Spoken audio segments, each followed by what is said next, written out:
तो एक भाई साहब ने अपनी प्रॉब्लम बताई कि नौकरी मिल गई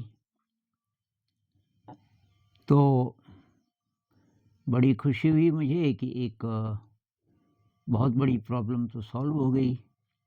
इतने सालों का जो संघर्ष था, तो अब नौकरी मिल गई तो अब थोड़ा-सा मैं थोड़ा आज़ाद रह सकता हूँ। लेकिन क्या माता-पिता पीछे पड़ गए कि अब तेरी शादी करनी है? तो अब मैं क्या करूँ? क्या बोलूँ? मैं तो शादी वैसे तो करना ही नहीं चाहता और अभी तो बिल्कुल नहीं करना चाहता, कम से कम 8-10 साल। उनकी उम्र शायद 24-25 साल है अभी। तो अब ये समस्या बहुत लोगों की है और लड़कियां ज़्यादा असहाय हो जाती हैं। लड़कियों पे जब प्रेशर होता है, अब चलो इनको तो नौकरी मिल गई, और नौकरी भी ना मिली होती तो तब और भी ज़्यादा मुश्किल, लड़के के लिए भी, लड़की के लिए भी। लड़की तब कुछ बोल नहीं सकती। जॉब है तो वो थोड़ा-सा बोल सकती है, भई अभी नहीं, अभी थोड़ा जॉब मिली है, मुझे एस्टैब्लिश होने दो। और तो खैर अब इस बात को हम कितनी गहराई से लें, इस पर डिपेंड करेगा कि इसका जवाब क्या होगा। भई मेरे हिसाब से तो अज्ञानता में माता-पिता ज़िम्मेदार हैं मनुष्य जाति के डिग्रेडेशन के लिए। क्योंकि पीढ़ी दर पीढ़ी जो इंसान की दिव्यता है, उसको समाप्त करने में, अनजाने में पेरेंट्स का बहुत बड़ा रोल है। और इसलिए मैं कहता हूँ पेरेंट्स को कि भई आप अपने को ज़िंदा करो। आपकी दिव्य शक्तियाँ मर गई, पता नहीं कब। आपकी क्रिएटिविटी ख़त्म हो गई। शिक्षा व्यवस्था ने पहले ख़त्म किया, फिर जो घर गृहस्थी का चक्कर है, ये जो पैसा कमाने का चक्कर है, इसने ख़त्म कर दिया। जो संसार का पूरा जो जाल है अपनी तरफ खींचता है कि भाई पैसा होना चाहिए, अब उस दौड़ में लग गए। क्योंकि अब इंसान देखता है ना, अब मैं क्या करूं, क्या चीज़ आकर्षक है। तो अगर आपके अंदर टैलेंट है, शक्ति है, तो उस आकर्षण के पीछे आप भागते हो। तो अब ये पैसे का आकर्षण, क्योंकि सब जगह उसी का बोलबाला है बाहर की दुनिया में। अब माता पिता की जो वैल्यूज़ हैं वो तो सांसारिक हो गई। चाहे वो कितनी पूजा करते हों, कितने व्रत रखते हों, अंदर से जो वैल्यूज़ हैं वो सांसारिक हैं, पदार्थवादी हैं। और उनके लिए समाज का दृष्टिकोण बहुत महत्वपूर्ण है। तो बच्चे को अ, इस तरीके से बड़ा करना चाहते हैं कि वो पैसा कमा सके और समाज उसको अच्छी नज़र से देखे, आपके रिश्तेदार वगैरह वगैरह उनकी नज़र में वो अच्छा बच्चा हो। तो अच्छा बच्चा कब होगा? जब जितनी ये समाज की रस्में हैं वो सब चुपचाप निभाएगा। तो ख़ासकर ये शादी वगैरह वो कर लेगा चुपचाप। और अब क्या होगा कि अब वो सारा जो बर्डन है कल्चर का, सांसारिकता का, ये पदार्थवादिता का, वासनाओं का, वो अब आप ट्रांसफ़र कर रहे हो अगली पीढ़ी पे। अब आप बोलोगे कि तो क्या करें? भई विकल्प तो हैं और आप शक्ति बढ़ाओ, पहले तो स्कूल मत भेजो। जो माता-पिता भी इस स्थिति में हैं कि बच्चा बहुत छोटा है, 4-5 साल का है, स्कूल मत भेजो। कुछ भी ना वो पढ़े, तो भी उसके अंदर कुछ न कुछ दिव्यता ज़िंदा रहेगी। कुछ भी ना पढ़े वो, बिल्कुल अनपढ़ रहे। बहुत सारे लोग हैं, एकदम अनपढ़ हैं। हमने एक बिल्डिंग बनाई, जो मिस्त्री जी थे एकदम अनपढ़ थे। दस्तखत करने भी नहीं, वो अंगूठा लगाते थे। लेकिन बहुत कमाल के इंसान, बहुत अच्छा व्यवहार और बहुत अच्छी आर्ट उनके हाथ में, बहुत ज्ञान, कोई कमी नहीं। तो लेकिन मैं ये कह रहा हूँ कि उसको पढ़ाओ-लिखाओ भी घर पे, आप इंतज़ाम करो। थोड़ा एनर्जी बढ़ाएँगे और आपको बात समझ अगर ये आ जाए तो आप करेंगे, बहुत सारे लोग कर रहे हैं। हमारे ही देश में 24,000 से ज़्यादा बच्चे हैं, जो घर पे पढ़ाई कर रहे हैं। अब उनमें से कितने माता-पिता ऐसे हैं जो वही पढ़ा रहे हैं, स्कूल ही वाला। तभी भी वो बच्चे कुछ न कुछ विकृतियों से बचेंगे। लेकिन कुछ-कुछ ऐसे पेरेंट्स भी हैं जो उन्हें अच्छी वैल्यूज़ देने की कोशिश कर रहे हैं, बचपन से ही। तो भई अब मैं 1-2 कहानियाँ सुना देता हूँ। अ, कुछ तो पहले से प्रचलित अ, और कुछ रियल लाइफ़ एक्सपीरियंसेस। एक तो भाई गोपी चंद जी की कहानी है, कमाल की, कि गोपी चंद जी की माँ मेरे ख़्याल से तो एनलाइटेंड थी, उनको ज्ञान प्राप्त हो गया था। तो गोपी चंद जी की माँ ने पहले तो राजा को देखा, गोपी चंद के पिताजी को। वो अय्याशी में और भोग-विलास में और साम्राज्य विस्तार के लिए युद्ध करने में, जो राजा लोग होते हैं, इसी में लिप्त रहा और जवानी में ही मर गया। और अब उसका ये बच्चा बड़ा हुआ, तो बिल्कुल पिताजी जैसी शक्ल उसकी, वैसा ही शरीर एकदम बलिष्ठ। और एक दिन की वो दासियाँ नहला रही थी नीचे और ऊपर की मंजिल में कहीं माँ थी और माँ उसको देख-देख के रोने लगी। और अभी तो वो उसने नहाना शुरू किया नहीं था और माँ के आँसू टपके उसके चेहरे पे। और उसने ऊपर देखा और समझ गया कुछ हुआ। उसने दासियों को बुलाया, "अभी नहीं नहाऊँगा मैं।" गया भागा ऊपर, माँ को बहुत प्यार करता था। अब ये राजा था, उसका बेटा, और शादीशुदा था। उसने बोला कि माँ तू बता क्यों रो रही है? उसने कहा बेटा तू समझेगा नहीं। कि माँ तू कैसी बात कर रही है? मैं नहीं समझूँगा, तो कौन समझेगा? माँ ने कहा कि समझेगा, केवल ऊपर-ऊपर से नहीं। कि मैं तो बोल तो सही, बात क्या है? उसने कहा बेटा तेरे पिताजी बिल्कुल तेरे जैसे थे, एकदम बलिष्ठ, जवान, और अज्ञानता में ही मर गए। वो राजा थे, वो अगर अध्यात्म में जाते उनके पास सारी सुविधाएँ थी, कोई रोक-टोक नहीं थी, लेकिन वो मर गए, फालतू चीज़ों में लगे रहे। और अब तेरी बारी है, तू भी उसी रास्ते पे जा रहा है।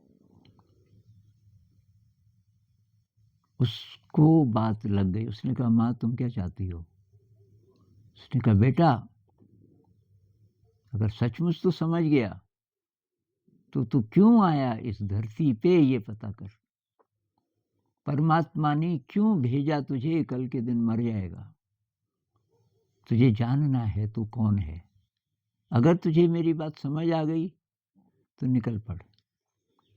तो उस ज़माने में कहते हैं कि सबसे बड़े जो संत थे, जो ध्यान सिखाते थे, वो थे गोरखनाथ जी, कि तू गोरखनाथ जी के पास चला जा। और गोपी चंद जी चला गया।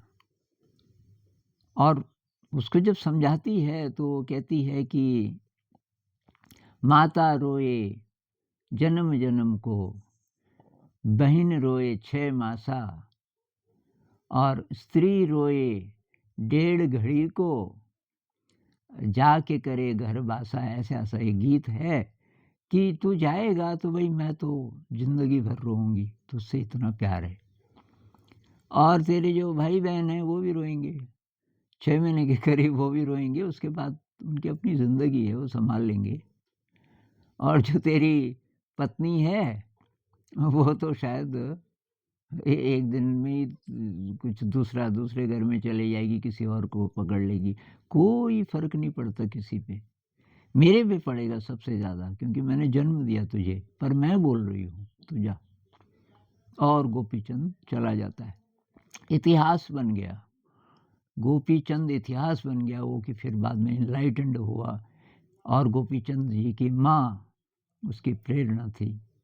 ये दोनों अमर हो गए इतिहास में।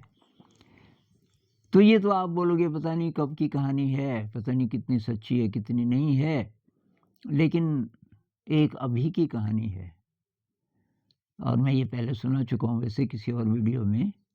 तो हमने जो सॉन्ग्स बनाए, मेरा एक बहुत शौक था सॉन्ग्स का, जो यहाँ पूरा हुआ 80 के करीब सॉन्ग्स, प्रेयर्स और इंस्पायरिंग सॉन्ग्स। तो रिकॉर्डिंग करनी थी, उस ज़माने में 29-30 सॉन्ग्स हुए थे, उसकी रिकॉर्डिंग करनी थी। और एक सन्यासी आए ऋषिकेश से, और आए तो ऐसे ही देखने के लिए थे। हम बातचीत कर रहे थे, यार कहाँ करें रिकॉर्डिंग। किसी ने बोला दिल्ली जाना पड़ेगा, बहुत खर्चा आएगा। और हमें पता भी नहीं था अब दिल्ली, क्योंकि हम तो 18-20 लोग गाने वाले थे, बच्चे ज़्यादातर। तो सन्यासी ने कहा रिकॉर्डिंग तो मैं कर दूंगा, मेरे गुरुजी की एक मशीन है, उनके प्रवचन मैं ही रिकॉर्ड करता हूँ, और वो कभी कभी प्रवचन किसी दिन नहीं करते, मैं ले आऊँगा यहाँ। और एक साउंड इंजीनियर है, एक और सन्यासी, बहुत कमाल का। तो वो जब दूसरी बार आए और साउंड इंजीनियर को भी लेके आए, तो वो अभी 22 ही साल का था और उसने गेरुआ पहना हुआ था। तो हमने कहा आपने ये दीक्षा ले ली? कि हाँ। तो मैंने उनको बोला कि माता पिता को छोड़ दिया? कि नहीं, छोड़ा नहीं। तो उसने जो कहानी सुनाई वो इतनी इंस्पायरिंग थी मेरे लिए। उसने कहा कि मैं अभी 15-16 ही साल का था और माता पिता को पता चल गया था, मैं आध्यात्मिक किताबें पढ़ा करता था, मैं पढ़ाई में भी तेज़ था। ये कॉलेज की पढ़ाई भी ठीक चल रही थी, लेकिन मेरे कमरे में ज़्यादातर ऐसी किताबें होती थी और माता पिता को शायद पता चल चुका था कि ये किस लाइन में जा रहा है, और वो देखते रहे। और कि फिर जब मैं 1-2 साल बाद उन्होंने बुलाया कि मुझे, बोले कि भाई बेटा हमें पता चल गया तेरी क्या अभिरुचि है, हम बाधा नहीं बनेंगे, लेकिन पहले तो ऐसा कुछ सीख ले कि कभी ज़िंदगी में पैसा कमाना पड़ जाए तो तुझे ज़्यादा टाइम ना लगे, बहुत कम समय में तू पैसा कमा सके, ऐसी कोई चीज़ कर। तो ये कंप्यूटर में बहुत तेज़ था, तो इसने कंप्यूटर्स में ये सब किया और पता नहीं क्या-क्या सीखा, लेकिन ये साउंड इंजीनियरिंग वो बहुत बढ़िया सीख गया था। और जब उसको डिग्री मिल गई और वो घर आया बहुत खुशी-खुशी, माता-पिता ने बोला अब आजा तेरे से बात करनी है, कि ये डिग्री मिल गई तुझे, अब बेटा तू जा। और गरीब माता-पिता हैं, मतलब रोटी कपड़ा मकान ये सब है इंतज़ाम, लेकिन कोई सेठ नहीं है, सामान्य लोग हैं। और कि बेटा तू जा, तू ज्ञान की तलाश कर और हमें हमारी चिंता मत करना, हमसे संपर्क भी रखने की ज़रूरत नहीं है। तो कहीं से कहीं जा रहा हो और इस शहर से जाना हो तो तब आप चाहे हमें मिलना, तो तेरा घर है, लेकिन हमारी डिमांड नहीं है, क्योंकि सबसे बड़ा काम यही है इंसान का। और उस रास्ते पे तू जा रहा है तो हम धन्य हो गए कि हमने तुझे पैदा किया, तुझे पाल-पोस के बड़ा किया और तेरे अंदर ये प्रेरणा जागी, तू जा बेटा। तो वो कहने लगा कि बस मैं तो आज़ाद हो गया और तब मैंने दीक्षा ले ली, अब मेरा यही काम है बस। तो ऐसे केसेस हैं। अभी एक वीडियो कुछ दिन पहले मैंने अपलोड किया, एक लड़का आया जिसने योगा से ये पतंजलि यूनिवर्सिटी से योगा का कोर्स किया, वो भी साधु बन गया बहुत कम उम्र में। अब मैं ये नहीं कह रहा हूँ कि साधु बन जाओ, यंग लोगों को शादी करो, लेकिन जब आप तैयार हो तब करो, और नहीं अगर इच्छा है तो मत करो। क्यों ज़रूरी है भाई शादी करना? तो माता-पिता को चाहिए कि आध्यात्मिक मूल्य बचपन से दें बच्चे को। बचपन से ऐसे सवाल होने चाहिए, तू कौन है? तू कहाँ से आया? ताकि जब बच्चा 18-19 साल का हो जाए तो उसके सबसे बड़े प्रश्न ये हों, मुझे जानना है मैं कौन हूँ? मुझे जानना है कि मृत्यु के बाद क्या होता है? क्या इतना ही है जन्म? क्या आत्मा होती है? क्या ईश्वर होता है? होता है तो कहाँ है? ये असली सवाल हैं, और वो पेरेंट्स सही मायने में पेरेंट्स कहलाने के योग्य हैं, जो बच्चे की मदद करें इस रास्ते पर जाने में। भई आप भी मर जाओगे, आपकी ज़िंदगी तो अभी बच्चे से कम ही है, फिर आपका बच्चा भी मरेगा बड़ा होके। ये ज़िंदगी तो बहुत कम है। कितने लोगों ने शादियाँ की, बच्चे पैदा किए, मर खप के ऐसे ही ख़त्म हो गए। तो शादी बाधा नहीं है वैसे। बहुत संत हैं, महात्मा हैं जिन्होंने बाद में शादी की और अच्छे ढंग से रहे। ये राजा जनक उदाहरण हैं। राजा जनक भी तो शादीशुदा थे, ऐसे गुरु नानक जी थे, ऐसे बहुत सारे लोग हैं। लेकिन वो गाइडेंस हो पहले कि बेटा ये शादी के साथ तू इस यात्रा को चला सके, तो बहुत बढ़िया। गुरु नानक जी तो ये सलाह देते हैं कि भई तुम गृहस्थ भी रहो और तब आगे बढ़ो। लेकिन आगे बढ़ो, खुद को जानो, ये होनी चाहिए असली बात।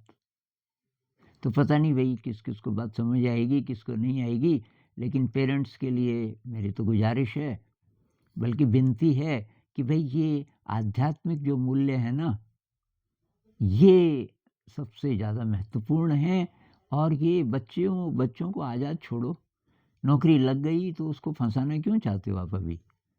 वो उसको समय दो, 2, 4, 5 साल दो। अब कितनी उम्र की उम्र ज़्यादा हो रही, कितनी ज़्यादा हो रही है? भई लड़का है 35 का हो गया, 40 का भी हो गया, तो क्या क्या फ़र्क पड़ता है? और शादी नहीं भी करे तो भी क्या बिगड़ जाएगा?